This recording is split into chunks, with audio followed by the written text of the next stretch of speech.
My name is Jack. A year ago, 3 of my good buddies went missing. As I found out later, one of them, Ron, managed to survive, but a week later he was found decomposing in his apartment. What happened to him and where the others are, I couldn't figure out, but something tells me something terrible happened to them. I didn't go fishing with them that day because I had to go into work early in the morning, and that saved me from a terrible fate. I dedicated a year of my life to finding out what happened to them and where they went. The cops found a notebook in Ron's apartment where he detailed their fishing trip and what went down there. To be honest, I didn't believe it at first. I thought the cause of his death was something else, maybe a heart attack or some other accident. But no. Recently I found another story, this time from a truck driver who had been in the area where my buddies disappeared. I found many similarities with Ron's story. I know they went to a lake, and it seems the town of Redville was there. Everything happened somewhere around that lake or near it. But what happened there? Who or what killed them? In Ron's notes, it was indicated that these were some kind of monsters, and that Eric and Jake turned into such monsters too. It seems they came after Ron as they had promised, but damn, this is crazy. It's like some creepypasta, but there are too many coincidences. Over the year, I managed to gather a lot of information about those places, but what the truck driver, whose address I got from buddies in the police, told me simply shocked me. Everything I had gathered over the year turned out to be useless. All my assumptions about some maniac or cult living in those places just collapsed like a house of cards. I couldn't have imagined that the disappearance of my friends was connected to something inexplicable, mystical, and scary. The story told by the truck driver made me believe it. On that day, I climbed the stairs of a run-down apartment building, holding the address I got from the cops. By the way, a case for the disappearance of 2 people and the death of the third had already been opened, but all in vain. It would just sit on a shelf at the detective's office gathering dust. But for me, it seemed everything was just beginning. As I said, I dedicated the last year of my life to this, and I won't stop just like that. So I went up to the 3rd floor, apartment 32. Everything seemed right, but no one was answering the door. I was about to think no one was home and started heading back down when I heard someone unlocking the door. I quickly turned back. The door opened, revealing a man around 45 years old. "Hey, I'm Jack. I read your story. You used to work as a truck driver, right?" "Not anymore." He began looking around suspiciously, like he was afraid of something. "Does the town Redville mean anything to you? There's a lake nearby." His look changed sharply. He quickly shut the door, but I managed to stick my foot in. "I don't want to talk about it," he shouted at me. "My friends disappeared there. I've been searching for them for a year. Tell me what happened there. It's really important to me, you understand?" "I already told everything in that story. I got nothing else to say," he replied. "Is it true?" I shouted back. "That you killed a guy and took him to the woods? The cops know about this?" He opened the door and said, "The cops don't need to know, Jack. Come on in." I went into the apartment. The guy led me to the kitchen, put the kettle on, and said, "Do you even understand what you're digging into? If I hadn't killed him then, I'd be dead. I already forgot about that story and live a normal life now, and here you show up. What do you need?" "My buddies disappeared a year ago. For a whole year I've been trying to find out what happened to them.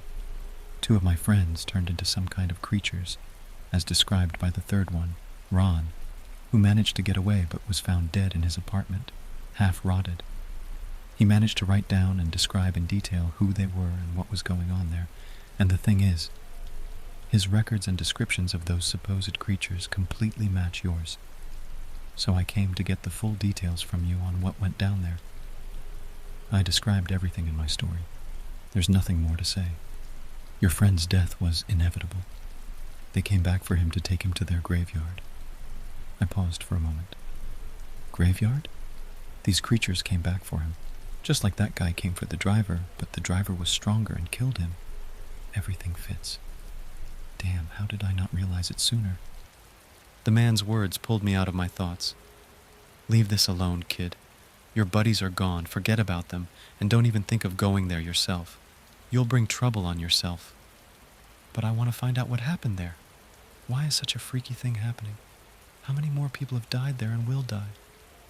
Kid, I don't care. That place is cursed. Believe me, don't go there. Live your life and forget about it like a bad dream. All this really happened, no doubt. But I ain't saying more. I sat down, staring at the floor. To be honest, I already had no doubts. For some reason, it started feeling scary. I got an idea, kid. You won't bring your buddies back, that's for sure. But if you want to find out what happened and the cause of all this paranormal activity, you can go to the neighboring town, drive out of the city, and go straight on the highway for about 200 miles. It's called Redville.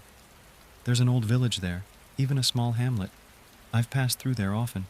Only old folks live there now. Maybe you'll learn something there, but be careful. I've never actually seen this town and it ain't on the map. Look around if you go. Good luck. He showed me to the hallway, and I left the apartment. My mind was racing with thoughts about all this. One part of me wanted to go there and find out everything, and the other part suggested forgetting it all and living a normal life. All the way home, I thought about graveyards, creatures, and the freaky village. But something must have happened there for all this to exist. Maybe the old people in the neighboring town know something. Maybe I'll learn everything I want to know there. But it won't bring back my buddies. Damn, what should I do? It's a double-edged sword. Who knows? I went into my apartment, made some tea, lit a cigarette, and went out to the balcony. It was already getting dark. I couldn't stop thinking about all these events, and I got scared. No, I'll go there tomorrow and find out everything. I won't rest until I do, no matter what. I packed my backpack, prepared some food, took some water, and so on. I would leave early in the morning to have more time. After taking a shower, I went to bed and fell asleep almost immediately. The alarm woke me up at 6 a.m. Reluctantly, I got up, got dressed, and set off on my journey. I got into the car, turned the key, and drove off. The drive was long. On the way, I filled up on gas. There were almost no cars on the road, only the breaking dawn. Driving out of the city, it was completely empty, not a single car. It seemed strange, but at the same time, I kind of dug it. No annoying bright lights blinding me. And then, something weird started happening. I had already driven quite a ways. I don't remember how far, but the navigator showed a lake or pond, the only one on the map, and I realized it was the place. But there was no town by the road, like Ron had written. I stopped the car and started looking closer to the lake, and damn it, I saw several white figures there. The time was almost 10 in the morning, but it felt like dawn had just begun. The figures were moving in the forest thicket. At that moment, I almost crapped my pants. My hands were shaking as I pulled out my phone and tried to take a picture. Zooming in, I saw that they seemed to be people, but they were all twisted and just monotonously wandering through the forest, like something invisible was twisting their arms. Just as I pressed the photo button, they all turned in my direction. It was hard to see, but I realized they turned their heads towards me. Slowly, some on all fours, some crawling on their stomachs, they moved towards me. I quickly turned the key, started the car, and sped away. I drove super fast. I don't know how I didn't crash. My heart was racing like crazy and my hair stood on end. The truck driver wasn't lying. Ron wasn't lying. Who were they? But they weren't humans. What happened to them? I didn't have an answer, but I hoped to find it in that town I was headed to. I drove for about 7 more miles and noticed that the sun had risen, and the time returned to normal. This was definitely some sort of freaky anomaly. After about an hour, I reached my destination. It was such a god-forsaken place that there were no road signs. I had to turn right off the highway. It was a tiny hamlet with 5 or 6 old houses, but it was clear people lived there. Clothes hanging on lines, some grandmas sitting around. I drove straight to the so-called center of the village. I was still shaken by what I had seen on the road. There were no more doubts about the truth of the truck drivers and Ron's stories. It was real. I was pulled out of my thoughts by an old guy tapping on my window. I opened the door and got out of the car. The old man asked, Who are you, and what brings you here? Did you come for the forest? No, I don't need your forest. I wanted to ask you about the town of Redville. My friends disappeared there. Do you know anything about it? They say there's some evil there. The old man looked at me like I had uncovered some world secret. In a stern voice, he told me to follow him. I grabbed my backpack and locked the car. Everyone looked at me like they had seen an alien. We entered a typical house about Soviet-era construction with no renovations since those days. So, what's your name? The old man asked in a stern voice. Jack. Listen, Jack, there is no such town anymore. Or rather, there used to be, but something happened. He sat down on the couch and put his head in his hands. When I was driving here, I saw some figures in the forest by the lake. People I talked to wrote about these figures. I thought it wasn't true, so I decided to come here. Maybe you know something. My friends disappeared there a year ago, and I want to know why. You want to know the reason? I'll tell you. I saw them too. They wander through the forests. There is no life in those places.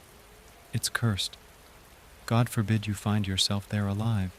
There's no escape. Those creatures will catch up with you wherever you go. There used to be a normal town there about 5 years ago. People lived there. Everything was fine.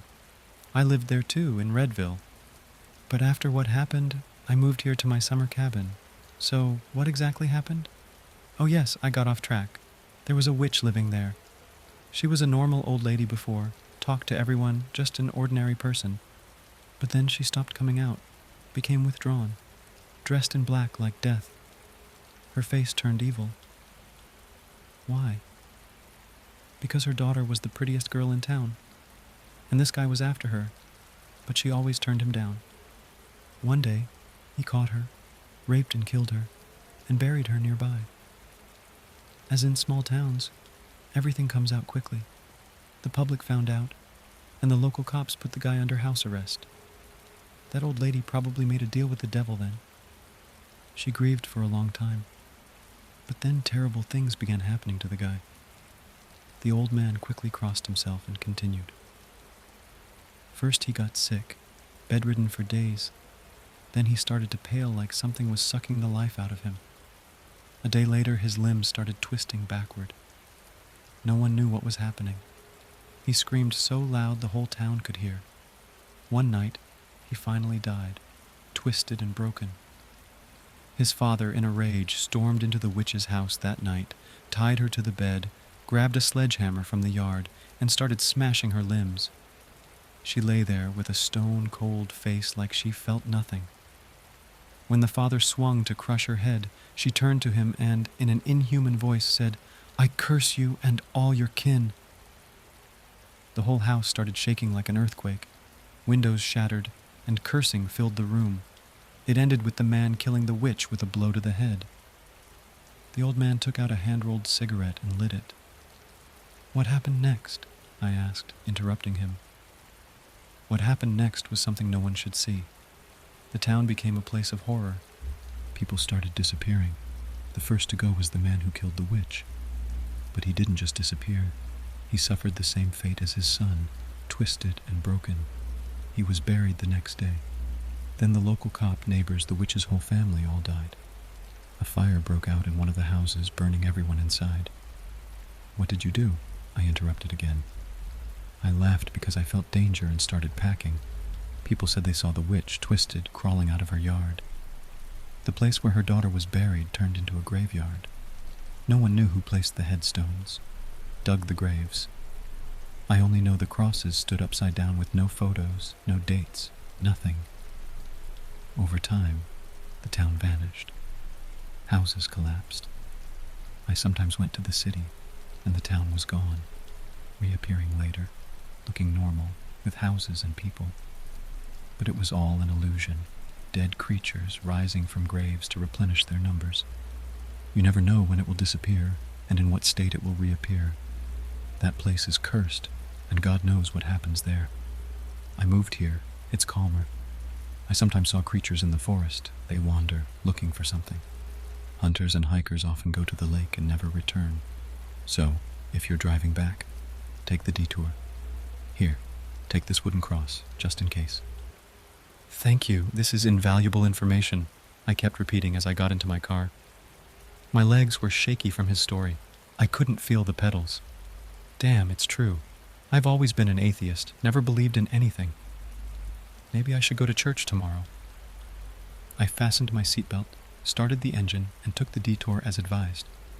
In about 4 hours, I would be home.